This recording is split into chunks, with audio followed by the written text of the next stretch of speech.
The cantina on Neutral Station Kappa reeked of burnt metal and strange alien drinks that glowed purple in the dim light. Steam rose from dozens of different breathing apparatuses as creatures from across the galaxy nursed their beverages in silence. The walls were scarred from countless bar fights. The air recyclers wheezed like dying animals. Commander Vaelthus sat hunched over his table, a lot of 4 of his massive arms wrapped around a drink that looked like liquid fire.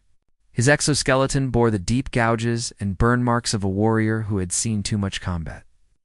The Thrakri were known throughout the galaxy as the Coalition's finest soldiers, 10 feet tall, armored like living tanks with reflexes that could track a plasma bolt in flight. But tonight, this particular Thrakari looked broken.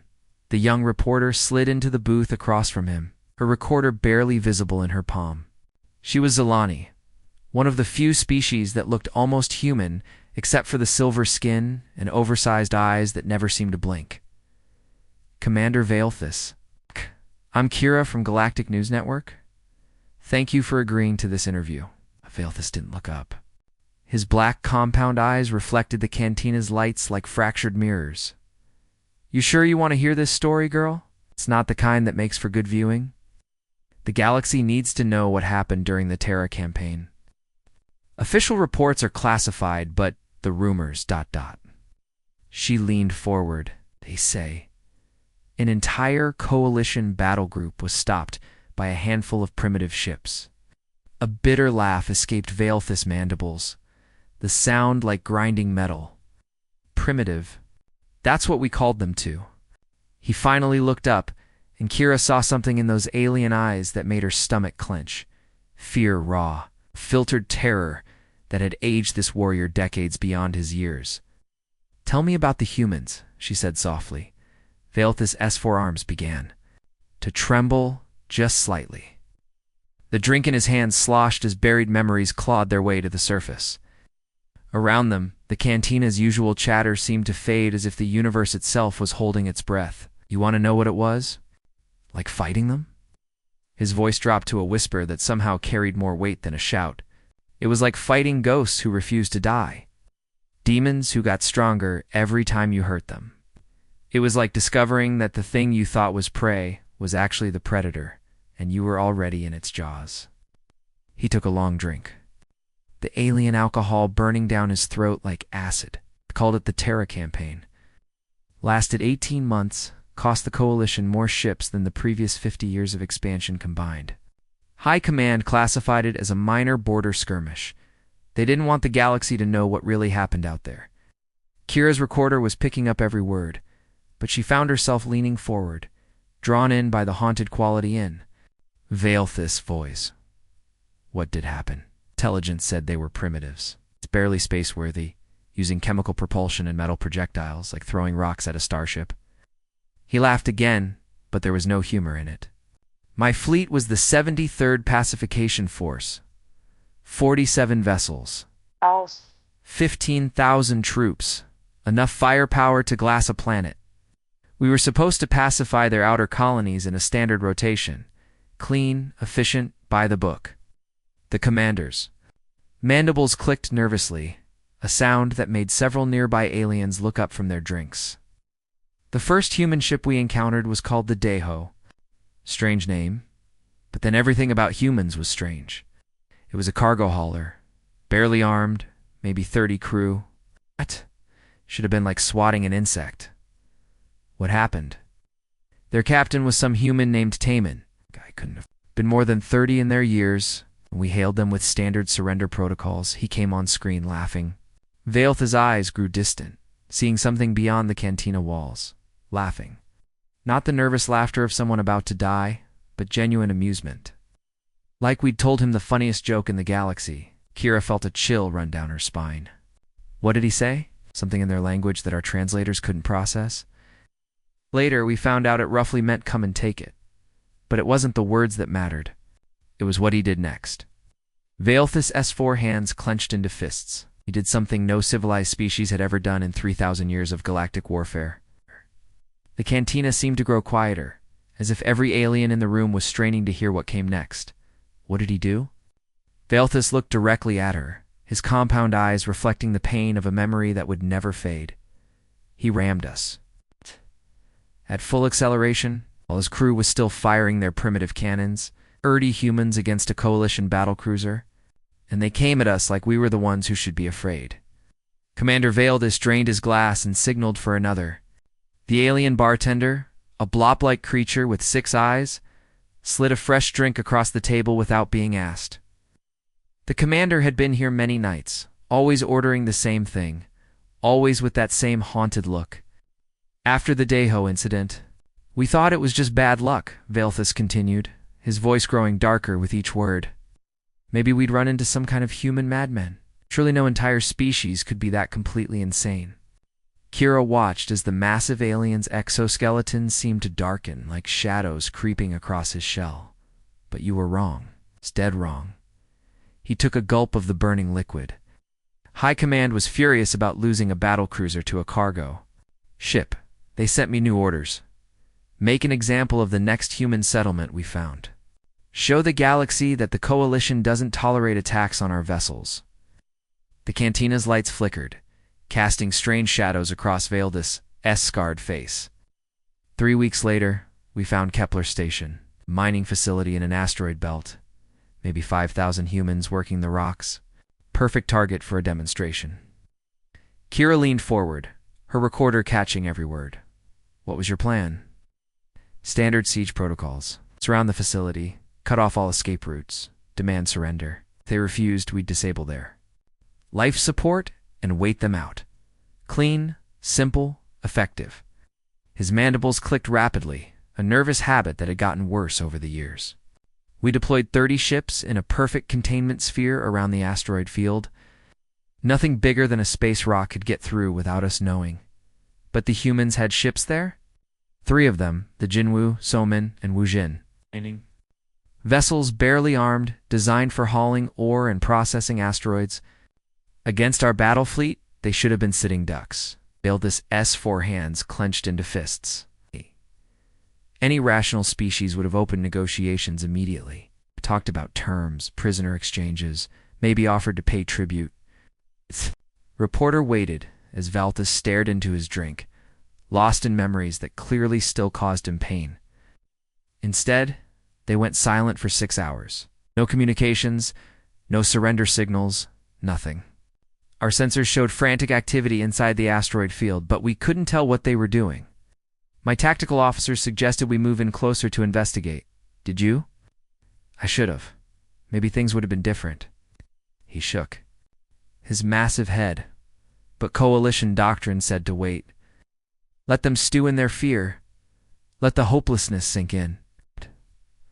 So we held position and waited for them to break. The cantina's background noise seemed to fade as other patrons unconsciously moved closer, drawn by the intensity in Veldis' voice. Then Captain Hyansu contacted us. Human female, maybe 40 years old, with these strange blue eyes that seemed to look right through you. She appeared on our main screen wearing a mining suit covered in rock dust and burn marks. What did she say? She wasn't asking for terms. She wasn't begging for mercy or offering to negotiate. Veldis' voice dropped to a whisper. Oh, she was giving us one chance to leave, one chance to turn around and pretend we'd never found them. Kira felt her skin prickle. How did your fleet respond? He laughed. The admission came out like a confession. 30 Throkari battle cruisers, the finest warships in the galaxy, and some human miner was threatening us. My bridge crew couldn't stop laughing. Even I was amused. He took another drink, his hands shaking slightly. Then Captain Hyansu said something that should have been our first warning. She said, we tried to give you a choice. Remember that. And she cut the transmission. What happened next? They somehow jury-rigged their mining equipment into weapons. Turned our processors into magnetic railguns. Converted asteroid crackers into torpedo launchers. In 6 hours, they'd transformed 3 civilian ships into warships using nothing but mining tools and spare parts. Veldis' eyes grew distant, seeing something beyond the cantina walls.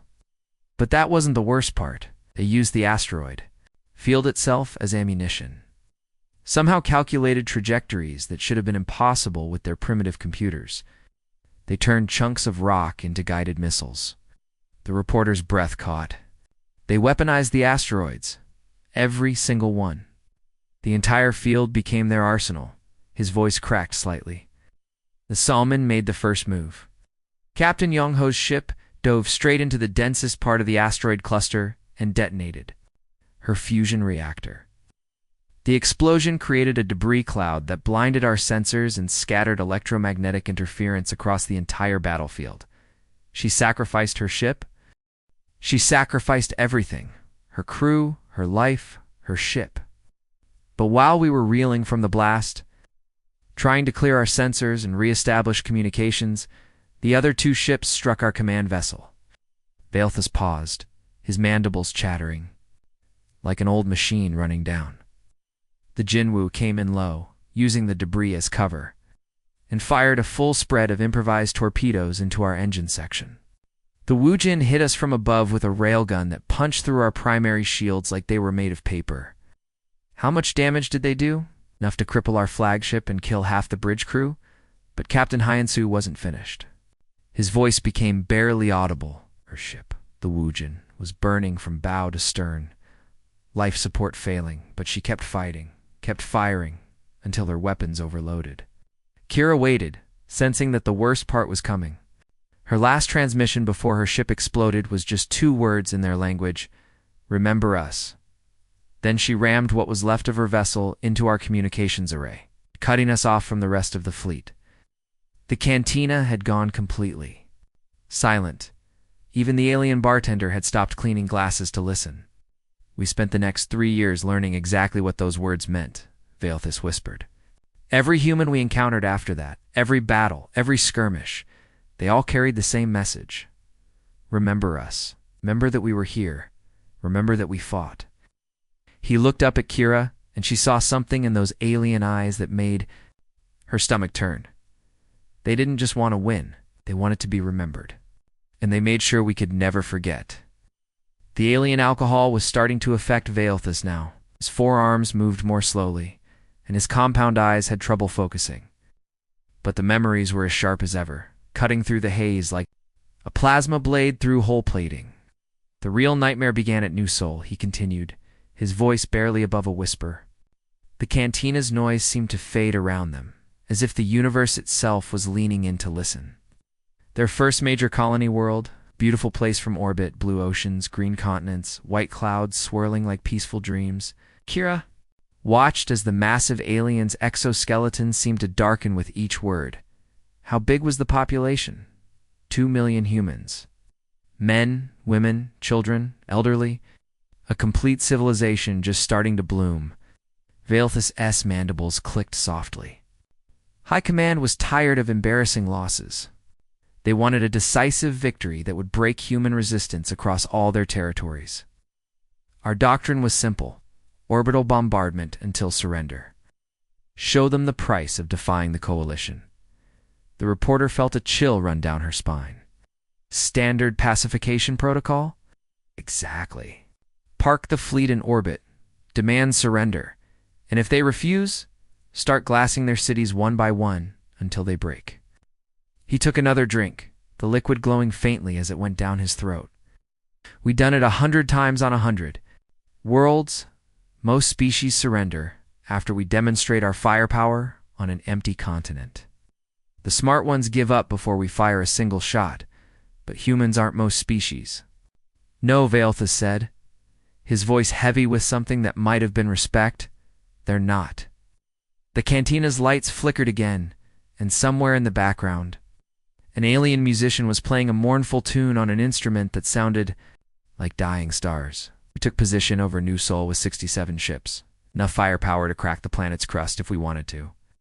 I personally sent the surrender demand to their planetary government. Standard terms: lay down arms, submit to coalition authority, accept relocation of their population to designated zones. How long did you give them to respond? 24 hours? More than generous by coalition standards? Valthus' 4 hands clenched together. But while we were positioning our fleet and preparing demonstration strikes, Something strange was happening on the surface. Our sensors showed massive movement of people and equipment, but not toward spaceports or surrender points. Kira leaned forward. Where were they going? Underground. Somehow, in the weeks between our arrival in their system and reaching their planet, they'd carved out bunkers in solid bedrock. It's miles of tunnels and shelters that our deep scan sensors could barely detect. His voice carried a note of amazement even now. It should have taken years with proper mining equipment. They did it in weeks using construction tools and explosives. The reporter's recorder was picking up every word, but she found herself forgetting about the interview, caught up in the story like everyone else in the cantina. When Captain Dong Hyen, their defense coordinator, finally answered our surrender demand, I expected the usual negotiations. Pleas for mercy, offers of tribute, requests for more time. Veilthus paused, his compound eyes reflecting the cantina's lights like broken glass. Instead, he appeared on screen in full combat armor, standing in what looked like a command bunker. What did he say? 3 words that still haunt my dreams.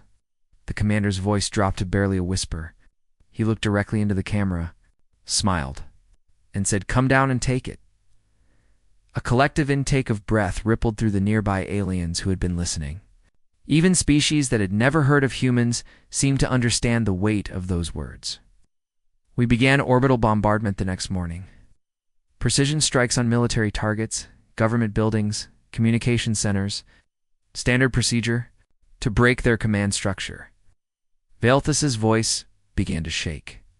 The humans responded by shooting back. With what? You were in orbit. Surfaced orbit missiles they'd built using cargo rocket engines and military warheads. Our standards, but there were hundreds of them, and they kept coming. His forearms began to tremble. Every time we destroyed a launch site, 2 more appeared. They were using mobile platforms, launching from civilian areas, hiding among their own population. Kira felt her mouth go dry. So you had to choose between stopping the attacks and avoiding civilian casualties.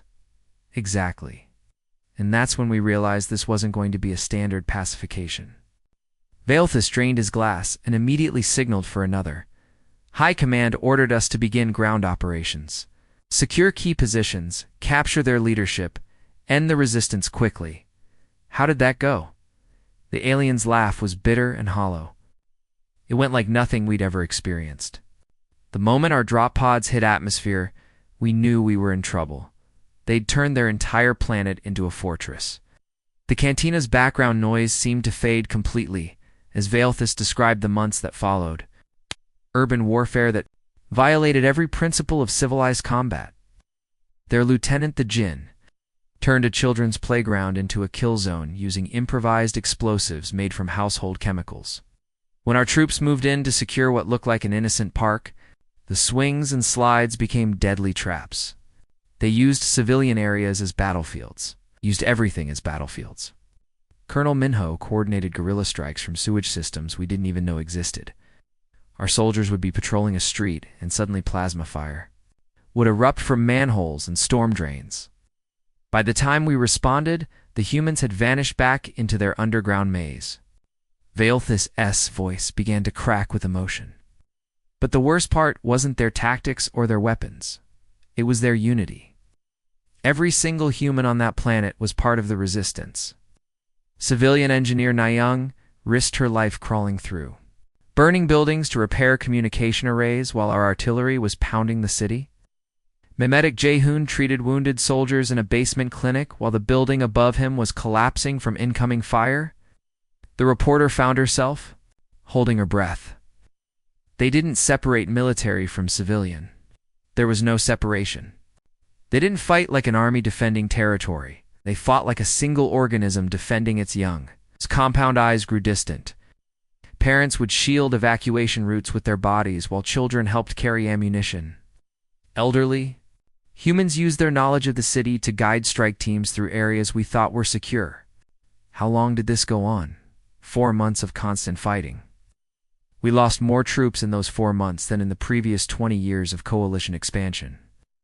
Veilthus looked directly at Kira, so we requested reinforcements. By command sent. 2 additional fleets, and 50,000 more ground troops. The humans were now outnumbered 50-1. The cantina was completely silent now. Even the alien musician had stopped playing. They held for 8 more months. The commander's fourth arm reached for another drink, his movements becoming more erratic as the alien alcohol and painful memories took their toll. The cantina around them had grown quieter, with patrons unconsciously leaning closer to catch every word of the Throkari veterans' account. What terrified us most wasn't their weapons or their courage, Balthus continued, his voice taking on a haunted quality. It was how quickly they learned. Every single weapon we used against them, every tactic we deployed within weeks, they'd not only found a counter, but improved upon it. Kira watched as the massive alien's exoskeleton seemed to ripple with remembered fear. Can you give me an example? Captain Borum. The name came out like a curse. Human female, maybe 35 years old, used to be some kind of factory worker before the war. She somehow reverse-engineered our plasma cannons from battlefield wreckage. His mandibles clicked. In disbelief. Plasma technology that took our species 3 centuries to develop. And she figured it out in her basement using scraps and spare parts. The reporter felt her skin crawl. How is that possible? We asked ourselves the same question. Our weapons specialists analyzed her improvised cannons and found improvements we hadn't thought of. She'd made our own technology more efficient. Using materials she'd scavenged from destroyed buildings, Balthus took a long drink, the liquid glowing as it burned down his throat. But Borum wasn't alone. Engineer Suben figured out how to jam our communication frequencies using their primitive radio technology. Turned household electronics into weapons that could blind our sensors and scramble our targeting systems. The cantina's lights flickered, casting strange shadows across the alien faces listening to the story. Even species that had never encountered. Humans seemed transfixed by the tale. They were adapting faster than we could develop new strategies. Every time we changed tactics, they'd already anticipated it and prepared a response. Balthus' forehands clenched into fists. Our military doctrine is based on overwhelming technological superiority. We deploy, we demonstrate our power, and the enemy surrenders. It had worked for thousands of years against hundreds of species, but not against humans. Humans treated our technology like a puzzle to solve rather than a force to fear. Voice cracked slightly. Then they started hunting us, not just defending their positions, but actively seeking us out. Major Sungho led raids on our supply convoys using vehicles they'd built from mining equipment and stolen weapons. Ow. His teams would strike our logistics trains 50 kilometers behind our front lines, steal our equipment, and vanish before we could respond. Kira leaned forward, completely absorbed in the account. They were targeting your supply lines. Everything. Supply convoys, communication relays, refueling stations. Lieutenant Hayoung's team somehow infiltrated our forward bases and sabotaged our equipment from the inside. Balthus's compound eyes reflected the cantina's lights like fractured mirrors. We'd wake up to find our vehicles disabled, our weapon systems corrupted, our food supplies contaminated. They were inside our perimeter, living among us like ghosts. Alien bartender slid another drink across the table without being asked. The blob-like creature's 6 eyes were fixed on Balthus, listening intently to every word. They weren't content to just defend anymore. They were learning to take the fight. To us. To make us afraid to leave our bases. To make us question every shadow and every sound. His voice dropped to a whisper. But the real turning point came when Commander Jihai's forces captured one of our officers alive. What happened to him? Lieutenant Kethfer was leading a reconnaissance patrol when they ambushed him. Capture protocol should have meant interrogation under combat drugs, maybe torture if they were desperate for information. Balthus paused, his mandibles chattering with nervous energy. Instead, they did something much worse. The cantina had gone completely silent now. Even the background hum of the air recyclers seemed muted. Within days, they'd extracted tactical information that should have taken our own interrogation specialists weeks to obtain. Not through torture, not through drugs or technology. His voice became barely audible. They convinced him to talk willingly. Kira felt a chill run down her spine. How? They called it psychological warfare, making us doubt not just our mission, but our purpose, our very identity as soldiers. Veilthus stared into his drink as if seeking answers in its glowing depths. They showed Kethver recordings of human families, human children, human civilians going about their daily lives before the war. Then they showed him footage of what our bombardment had done to those same people. They made him see the consequences of his actions. More than that, they made him understand that every target we'd been ordered to destroy had been someone's home, someone's workplace, someone's life. The commander's voice cracked with emotion. Then they asked him questions, simple questions that cut deeper than any blade. Why are you here? What gives your people the right to decide how other species should live? If someone invaded your world, wouldn't you fight back too? The reporter's recording device hummed quietly as Veilthus described humanity's most terrifying weapon. Our captured officer returned to us eventually, part of a prisoner exchange, but he was changed. Fundamentally, completely changed. His forearms began to tremble. He kept asking questions we'd never considered, questions that had no good answers. Why were we fighting? What gave us the right to impose our will on other species? Were we the heroes of this story, or were we something else entirely? What happened to him? Command transferred him to a medical facility for psychological evaluation, but the damage was done. Other soldiers started asking the same questions. Morale began to collapse as troops realized they weren't liberating primitive worlds, they were destroying civilizations. Veilthus looked directly at Kira, his alien eyes holding depths of pain that transcended species boundaries. Other species surrender. When faced with superior force, they accept defeat and negotiate terms, try to survive. Humans make you question whether your force is actually superior. They make you wonder if being able to destroy something means you should destroy it. He finished his drink in one gulp, the liquid fire burning away the words but not the memories. When we realized we weren't just fighting a war, we were fighting for the soul of what it meant to be civilized. And somehow, the primitive humans were winning that battle too. The cantina's atmosphere had grown thick with tension as Veilthus reached the final chapter of his nightmare. His forearms shook uncontrollably now, not from the alien alcohol, but from memories that had haunted him for decades. The other patrons had abandoned all pretense of their own conversations, forming a silent circle around the veterans' table. The final battle came at Luna Station, Veilthus said, his voice now hollow with exhaustion that seemed to reach into his very soul. Humanity's last major orbital facility orbiting their moon. Everything else had been destroyed or abandoned. This was their final stand. Kira watched as the massive alien's exoskeleton seemed to crack under the weight of his memories. How many ships did they have left? Admiral Kite commanded their remaining fleet. 12 ships against our 43. He stared into his empty glass, as if seeing the battle reflected in its depths. Most of them were damaged, patched together with spare parts and determination. Their flagship, the Taeyong, was held together with emergency welds and prayer. The reporter leaned forward, sensing that this was the moment everything had changed. You had overwhelming superiority again. By every military principle in the galaxy, we had already won. Our ships were fresh, fully armed, backed by the entire Coalition fleet reserves. His mandibles clicked in a rhythm like a death march. High Command wanted this final battle to be a demonstration. Show the galaxy what happens when you defy Coalition authority. They even sent war correspondents to document humanity's final defeat. The cantina's lights dimmed as if the station's power grid was responding to the weight of the story being told. Shadows danced across alien faces, all of them transfixed by the veteran's account. But humans don't acknowledge defeat the same way other species do. They don't calculate odds or accept mathematical certainties. Veilthus's voice carried a note of something that might have been admiration. Admiral Kite opened communications.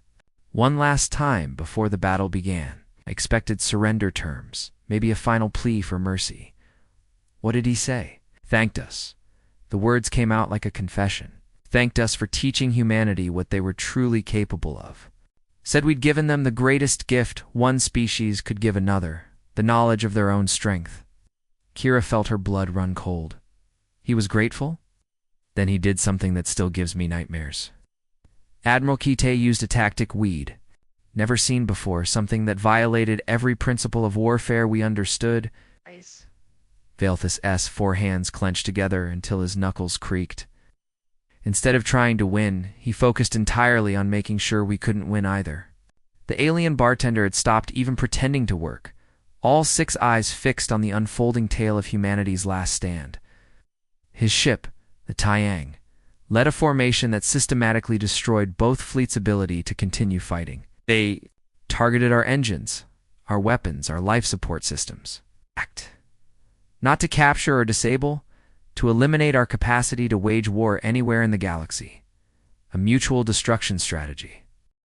Worse, they were willing to sacrifice everything to deny us victory. Captain Yunji's destroyer took out our primary battle carrier by ramming it at full speed. Commander Wusung's cruiser used its dying reactor to create an electromagnetic pulse that fried half our fleet's electronics. His voice began to shake. They weren't trying to survive. They were trying to make sure their sacrifice would cripple our ability to threaten anyone else. Kira watched as tears, actual tears, began to leak from Valthus' compound eyes. She hadn't known Thrakari could cry. The battle lasted 18 hours.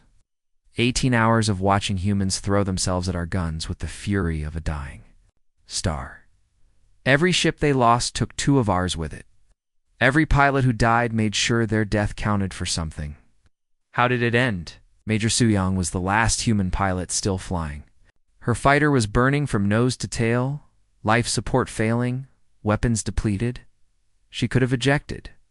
Her ship was too damaged to be a threat anymore.